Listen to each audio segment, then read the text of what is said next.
Hello ನಮಸ್ತೆ. ಒಂದು ಸಕ್ಕತ್ತಾಗಿರೋ ಅವರೆಬೇಳೆ ಸಾರು ಒಳ್ಳೆ ಮಂಡ್ಯ ಸ್ಟೈಲ್ ಹೆಂಗೆ ಮಾಡ್ತಾರಲ್ಲ ಆ ಥರ ರಾಗಿ ಮುದ್ದೆಗೆ ಈ ಸಂಕ್ರಾಂತಿ ಸ್ಪೆಷಲ್ ಹೇಗೆ ಮಾಡೋದು ಅಂತ ಹೇಳ್ಕೊಡ್ತೀನಿ. ಮೊದಲಿಗೆ ನಾನು ತೊಗೊಂಡಿದ್ದೀನಿ ಮಸಾಲೆ ಪುಡಿಗೆ ಸ್ವಲ್ಪ ಧನಿಯಾ, 4 ಕಾಳು ಮೆಣಸು, 1-2-3 ಮೆಣಸಿನ್ಕಾಯಿ, ಜೀರಿಗೆ 1 ಸ್ಪೂನ್, ಸೋಂಪು 1 ಸ್ಪೂನ್, ಇದು ಬ್ಯಾಡಗಿ ಮೆಣಸಿನ್ಕಾಯಿ, ಇದು ಗುಂಟೂರು ಮೆಣಸಿನ್ಕಾಯಿ, ಹಾಗೆ ಬೆಳ್ಳುಳ್ಳಿ ತೊಗೊಂಡಿದ್ದೀನಿ. ಈ ಕಡೆ ಬೆಳ್ಳುಳ್ಳಿ, ಶುಂಠಿ, ಹಸಿಮೆಣಸಿನ್ಕಾಯಿ, ಟೊಮೆಟೊ, ಈರುಳ್ಳಿ, ಕೊತ್ತಂಬರಿ ಇದೆಲ್ಲ ಮಿಕ್ಸಿ ರುಬ್ಕೊಳ್ಳೋಕ್ಕೆ, ಇದು ಒಂಚೂರು ಒಗ್ಗರಣೆಗೆ. ಆ್ಯಂಡ್ ಇಲ್ಲಿ ಹುಣಸೆ ರಸ ನೆನೆಸಿಟ್ಕೊಂಡಿದ್ದೀನಿ. ಅದ್ರ ಜೊತೆಗೆ ಆಲ್ರೆಡಿ ಇದ್ಕಿನ ಬೇಳೆ ಒಂದಿನ ನೀರಲ್ಲಿ ನೆನೆಸಿ ಇದ್ಕಿ ನೀರಲ್ಲಿ ಚೆನ್ನಾಗಿ ಬೇಯಿಸ್ಕೊಂಡಿದ್ದೀನಿ ಒಂದು 10 ಮಿನಿಟ್ಸ್. ದಿಸ್ ಈಸ್ ಒಂದು ಅರ್ಧ kg ಅಂತ ಅನ್ಕೋಬೋದು, ಅರ್ಧ kg.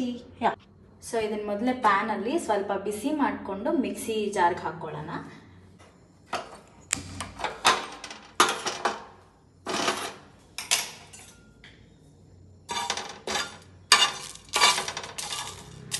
ಇಲ್ಲ ನಾನು ಹುರ್ಕೊಳ್ಳಿಕ್ಕೆ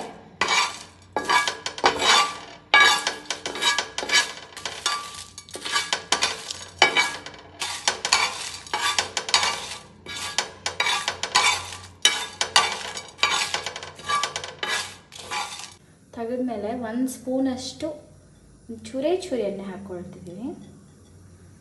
ಇದಕ್ಕೆ ನಾನು ಕಟ್ ಮಾಡಿಟ್ಟಿದ್ದೆ ಎಲ್ಲದನ್ನು ಹಾಕಿದ್ದೀನಿ. ಇಲ್ಲಿ ಒಂದು 4-5 ಬೆಳ್ಳುಳ್ಳಿ, ಶುಂಠಿ ಒಂಚೂರು ಜಾಸ್ತಿ ಹಾಕ್ಕೊಳ್ಳಿ, ಬಿಕಾಸ್ ಇದು ಇಕ್ಕಿನ ಬೇಳೆ ಗ್ಯಾಸ್ಟ್ರಿಕ್ ವಾತ ಅಂತ ಹೇಳ್ತಾರೆ, ಅದಕ್ಕೋಸ್ಕರ ಶುಂಠಿ ಹಾಕ್ಕೊಂಡ್ರೆ ಅದನ್ನು ನ್ಯೂಟ್ರಲೈಸ್ ಮಾಡುತ್ತೆ. ಅದ್ರ ಜೊತೆಗೆ ಧನಿಯಾ, ಹಾಗೆ ಒಂದು 3 ಹಸಿ ಮೆಣಸಿನ್ಕಾಯಿ, 1-2 ಟೊಮೆಟೊ, 1 ಈರುಳ್ಳಿ, ಒಂದು ದೊಡ್ಡ ಸೈಜ್ ಈರುಳ್ಳಿ ಹಾಕ್ಕೊಂಡು ಚೆನ್ನಾಗಿ ಹುರ್ಕೋಬೇಕು.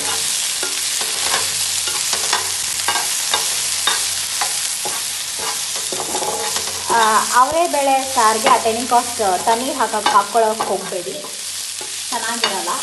ಒಂದು ಕಡೆ ಬಿಸಿನೀರು ಕಾಗಿಸ್ಕೊಂಬಿಡಿ. ಸೊ ನೀವು ಏನಕ್ಕೆ ಮಿಕ್ಸಿ ಮಾಡಬೇಕಾದ್ರೂ, ಗ್ರೈಂಡ್ ಮಾಡಬೇಕಾದ್ರೂ ಬಿಸಿನೀರು ಹಾಕ್ಕೊಳ್ಳಿ ಸ್ವಲ್ಪ.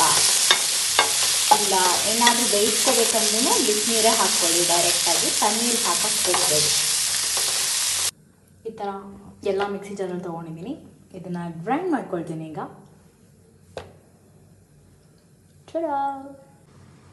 ಈಗ ಸ್ಟವ್ ಮೇಲೆ ಪಾತ್ರೆ ಇಟ್ಕೊಂಡಿದ್ದೀನಿ ಸಾಂಬಾರು ಮಾಡೋಕ್ಕೆ. ಇದಕ್ಕೆ ಒಂದು 3 ಸ್ಪೂನಷ್ಟು ಎಣ್ಣೆ ಹಾಕ್ಕೊಳ್ಬೇಕು.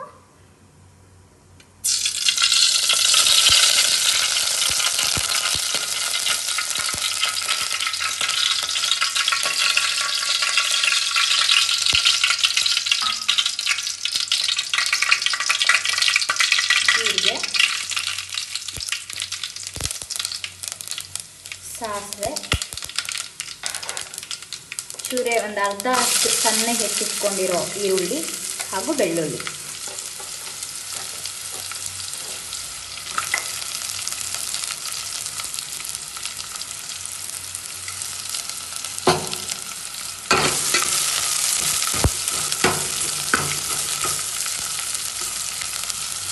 ಅಷ್ಟೇ. ಇದು ರುಬ್ಬಿಟ್ಕೊಂಡಿರೋ ಮಸಾಲ, ಬೇಯಿಸಿಟ್ಕೊಂಡಿರೋ ಅವರೆಬೇಳೆ ಹಾಕ್ಕೊಂಡಿದ್ದೀನಿ ಆ ಒಗ್ಗರಣೆಗೆ. ಈಗ ಒಂಚೂರು ಸಾಸ್ ಕೊಡೋಣ. ಆಲ್ರೆಡಿ ಚೆನ್ನಾಗಿ ಬೆಂದಿದೆ ಇದು. ಒಂಚೂರು ಹಿಂಗೆ ಸಾಸ್ ಮಾಡಿ ಇದಕ್ಕೀಗ ಎಲ್ಲ ಮಸಾಲೆ ಹಾಕಬೇಕು.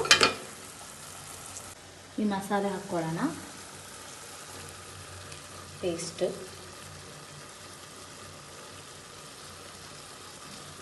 ಚೆನ್ನಾಗೆಲ್ಲ ಬಗ್ಸ್ಕೊಳ್ಳಿ.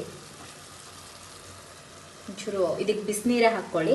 ಅದೇನು ಬೇಯಿಸಿಟ್ಟಿರ್ತೀರಲ್ಲ ಅವರೆಬೇಳೆ, ಅದೇ ನೀರು ಹಾಕ್ಕೊಂಡು ಈ ಪೇಸ್ಟ್ನ ತೊಗೋಬೇಕು. ತಣ್ಣೀರು ಮಿಕ್ಸ್ ಮಾಡಬೇಡಿ. ಆ ಮಸಾಲೆ ಹಾಕ್ಕೊಂಡ್ಮೇಲೆ ಒಂದು ರುಚಿಗೆ ತಕ್ಕಷ್ಟು ಉಪ್ಪು, 1 ಸ್ಪೂನು, 1/4 ಸ್ಪೂನು, ಒಂಚೂರು ಅರಿಶಿನ,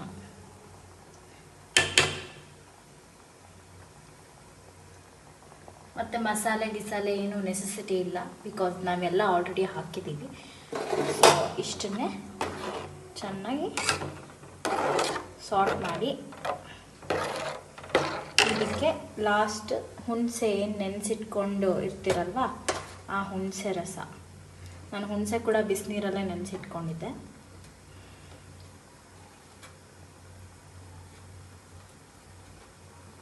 ಹುಣಸೆ ರಸ ಬಿಕಾಸ್ ಒಂದಿನ ಇಟ್ಕೊಂಡು ತಿನ್ನೋಕ್ಕೆ ಕೆಡಬಾರ್ದಲ್ವಾ, ಹಾಗಾಗಿ.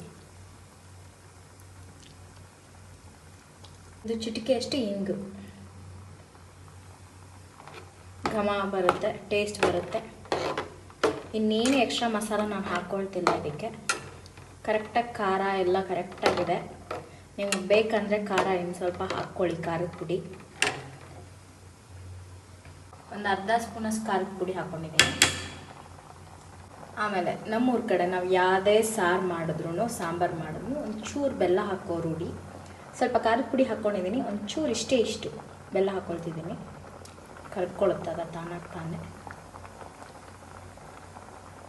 ಈ ಕಡೆ ಮುದ್ದೆ ರೆಡಿ ಆಗ್ತದೆ. ಒಂದು 10 ಮಿನಿಟ್ಸ್ ಹಾಗೆ ಬಿಟ್ಬಿಡ್ತೀನಿ ನಾನು, ಮುಟ್ಟೋದೇ ಇಲ್ಲ. ಆಮೇಲೆ ಮಿಕ್ಸ್ ಮಾಡೋದು. ಇದು ಸಾಂಬಾರು. ಇಕ್ಕಿನ ಬೆಳಗಮ್ಮ ಪಕ್ಕದ ಮನೆಯವ್ರಿಗೆಲ್ಲ ಹೋಗ್ತದೆ. ಇದು ಸಂಕ್ರಾಂತಿ ಸ್ಪೆಷಲ್ ಅವರೆಬೇಳೆ ಸಾರು.